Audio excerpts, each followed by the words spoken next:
Hello guys, welcome to London Players Guild. My name is Peter and today we have hype.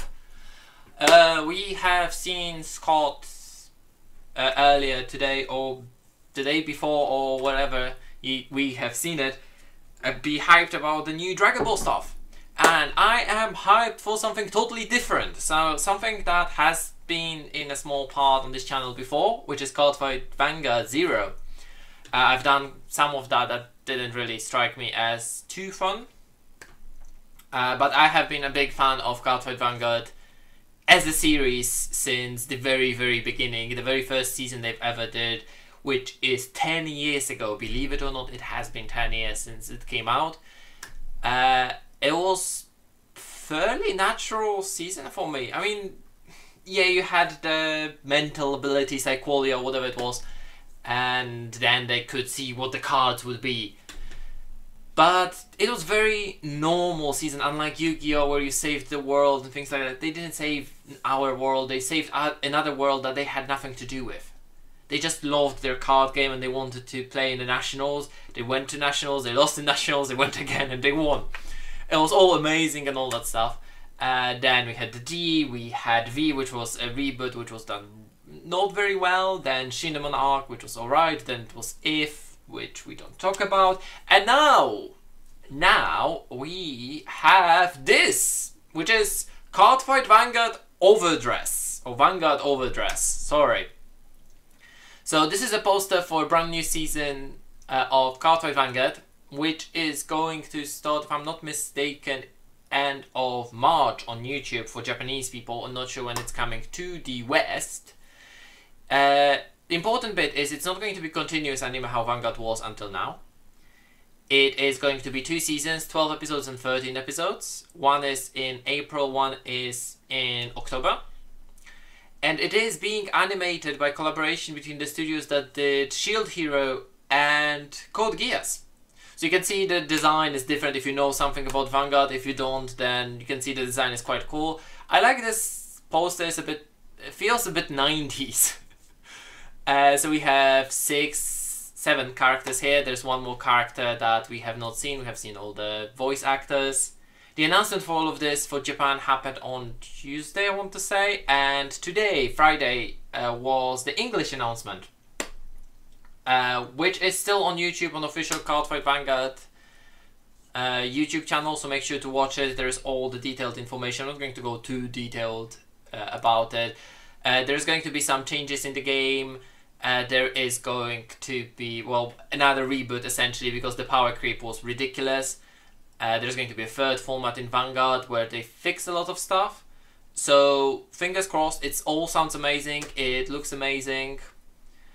And one thing I just want to point out is this is from the PV. Those are Vanguard cards and the characters are actually using sleeves. It's the first time in the card game anime that characters are using sleeves, and I can't wait for this. And then we go, yes, so there's going to be a small change. I mean, if you know a bit about lore, there was 6 nations, and there's going to be 6 nations again, but in each nation you had different clans, and you built your deck around the clan, and it was clan fight. In Overdress, it's going to be nation fight. So with clan fights, the issue was you had 24 clans, so you got a support for your clan once a year, unless it was a protagonist clan in anime. Then you got essentially every set something. So this time around, there's going to be 5 main clans and Bermuda Triangle clan, which is not revealed here, which I actually don't have here. And that means every single set you're going to have a support for your nation, for your deck, which is amazing. You don't need to wait and once a year get the support. You get the support every single set, which means that there can be less sets, which I think is amazing. And altogether the game would be cheaper because we have like 10 highest variety cards, which gives 2 per nation in the first set, which is only going to have 5 nations. And talking about the nations are essentially amalgamation of what they used to be. Like Kete Sanctuary is where Royal Paladins, Gold Paladins, Shadow Paladins, Oracle Think Tank, Genesis and Angel Feather used to be. And they're all just merged together, so you will have I don't think we'll have a Blaster Blade, sadly, one of my favorite units. But this is a type of a thing that they all will be, all the knights, angels, etc. are merged together in this one Kete Sanctuary. And I just want to talk about the aesthetics, because the aesthetics are a bit different than what they used to be, because we have seen Royal Paladin's capital quite a few times in the reboot series. It was all of those monolithic buildings, and this is more of a modern utopia. I like the look of it. On the world map we have seen that it is a fairly small nation. I think it's actually the smallest nation. Yeah, it's the smallest nation beside the Bermuda Triangle. So they are actually more modern than the others. And I like the aesthetics. I do hope we're going to see some cool units in here. And I hope we're going to see more lore of what's actually happening on planet Cray, which is the planet where the units from the card are. Next is Dragon Empire, because some things never change. It used to be called Dragon Empire, it still is Dragon Empire. It had all the ninja, samurai, giant dinosaurs, and of course dragons. Here we can see a vast influence of the Chinese version. I love the militaristic style. This is the biggest nation on Cray. And main character is actually going to be using Dragon Empire this time around. So we will be looking forward to that. And we actually have his main unit as well spoiled. So we have that coming as well. And Dark State is that perfect edgy boy.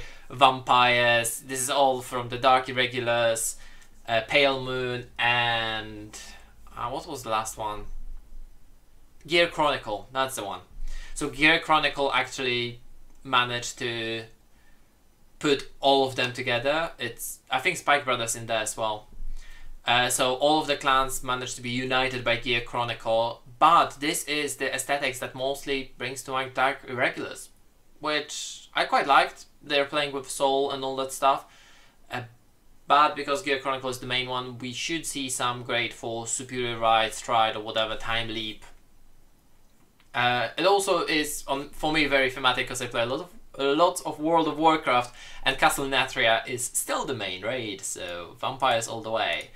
Then we go Brandgate, where we don't see an awful lot. This is the place that has Nova Grapplers, Link Joker, and Dimension Police. Yes, that's the one I'm thinking about. So the giant robots usually are coming in here, and then we have the Link Joker, which is like some away. Brand was actually antagonist in Cardfight Vanguard V in the reboot. It was the whole planet that came to conquer Cray and then got defeated. So Planet Brand just got defeated. But this is a Brandgate, so it does suggest that Brand and Cray are connected still somehow. And Brandgate is used to travel to Planet Brand. So that's how the Link Joker is going to come in here. Absolutely beautiful country of Stoichia, which is a merge of Megalanica, so the underworld nation, and the Zoo nation. Yes, Great Nature, Mega Colony, Grand Blue, Aqua Force, and I know I'm missing something. Neo Nectar, that's the one I'm missing. So animals, plants, this whole balance, peace, etc. It's a beautiful design. Bermuda Triangle from Megalanica gets their own nation, so they're not in Stoichia, which is... I'm not a big fan of Bermuda Triangle, let me put it this way.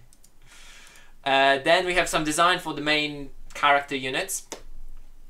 So there's 5 starter decks coming in here, and they're cheap. Like, if you think you've seen cheap starter decks, it's huge right now. In Japan, they're 333 yen, which is really cheap. And in the West, we're going to get them at $4 per starter deck, which is amazing. If you want to pick up the game, you just buy a starter deck. It's not a $10 and then you need to buy 2 of those, or 3 of those, or 4 of those. It's $4 and you have majority of them in 4-offs. You have a deck that's ready to just go around and play. Of course, you will need to get probably like Sentinels and things like that. But this is actually bringing a lot. So, from the left we have Diabolos Violence Bruce from the Dark States, where we can see a lot of influence from a Gear Chronicle with the whole armoring up over them. And this is a Spike Brothers unit. He has a football in his hand. So this is definitely a Spike Brothers unit. Chakrabar, the Divine Dragon Nirvana, which is based on the Buddhist beliefs. I think Nirvana being the Buddhist thing. This is the Dragon Empire unit, which is going to be one of the first units used by the main character. My personal favorite, Apex Creator Bastion, which is the Kete Sanctuary, which is essentially a Gancelot meets, oh, what was, not Mordred, but there was another one, Spectral Duke. I think that's the one I'm thinking about from Shadow Paladin, so I love it.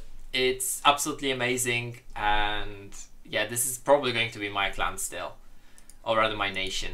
And the other two starter decks we are getting are from the Stokia Sylvanhorn Beast King Magnolia, which is just a big fluffy fox, wolf, something with wings. It's amazing, it's cute. And Aurora Battle Princess Seraph White, which is from Brandgate, which got a lot of people upset. Now, this is a waifu, don't get me wrong, I don't have anything against waifu, not my thing. But Brandgate is supposed to be that big robots thing, and we don't get a big robot there. We get a lady with a giant handcuffs. I mean, she needs giant handcuffs because she needs to handcuff the big robots, but still. She doesn't feel like what people like. I like Dimension Police, and people who like Dimension Police would like to see big robots. I mean, Gundam and all that stuff, right? And finally, this is our main character, so nothing has changed from IG, essentially. Blue hair, wimp. It looks very androgynous, more so than IG did. I'm quite sure it's a guy. I would not bet my money on it, though. I think it's a guy. Yu Yu Kondo. And the mascot, like we had Chronodran and we had Vangaro and things like that, it's the Trickster, which is this little thing. It reminds me of Chronodran a lot, but I don't know. Maybe it will be alright, maybe it won't, we'll see. And then we don't know the name of the unit, but this is the... It looks like it would be a Brandgate card, right? Because it's a giant robot, it looks very Nova Grappler-y. Or maybe in the stretch it looks like Chronojet, which would be the Dark States. But no, this is a Dragon Empire card, apparently. And this is the evolved version of the Trickster. We know nothing about the unit, we don't know the name, we don't know the grade, we don't know the skills. Obviously we don't know majority of the skills for the card game at the moment. So we know nothing about this. But it is confirmed that this is main character's ace unit, and it is confirmed that the main character uses Dragon Empire. So this is a Dragon Empire unit, which means a lot of Gundam players are going to move to Dragon Empire. I'm absolutely hyped and excited. This is coming out in the West in May. I think May the 4th said the earlier slide. Yes, the 14th. May 14th. For the starter decks, yes. And I'm just going to go back to this. So May 14th is coming out in the West, but in Japan, the first 3 starter decks are coming out at the end of March, which is less than 2 months away. So we are expecting to see all the cards very soon. We are expecting, and then I think beginning of April is the next 2 starter decks, and then the core set, mid to late April. So we are expecting to see at least all the starter deck cards by the end of February. Hopefully we can start seeing some spoilers next week. I'm really excited for this. I'm really looking to get back into Vanguard because I haven't been in it for a good while. So really excited for this. The animation is supposed to be an animation. It's not going to be an advertisement to get people to buy cards. It is supposed to be its own story that is using cards alongside it, which I'm really excited to see. I do hope that they do a good job. We know that the animation studios are amazing, and yeah, I just hope Vanguard is going to hit it back up again and is going to become popular again. The $4 starters is what has me going. I'm definitely looking forward to that. But what do you think about the new Cardfight Vanguard? I mean, I know we have mostly Dragon Ball players here, some Digimon players, but I know a lot of people in here are aware of Cardfight Vanguard. God, I said Cardfight Vanguard so many times that I'm getting in a tongue twist. Let us know down in the comments, what do you think about this announcement? Are you excited? I haven't talked about some of the mechanics yet. I'm going to make another video about that, because this is hype for me. I'm really excited. I really want to make this. I really want to see this succeed. And a typical YouTube plug. If you are still watching this video, if you enjoyed it, please leave a like. It does help our channel. And if you're not subscribed yet, please consider leaving a subscribe, because we are covering as many news about different card games as we humanly can with everything that's happening in our lives. But the more people are watching, the more we can cover. So if we're not covering your game just yet, don't worry, we're going to get around to it. Thank you guys for watching, and I will see you around next time.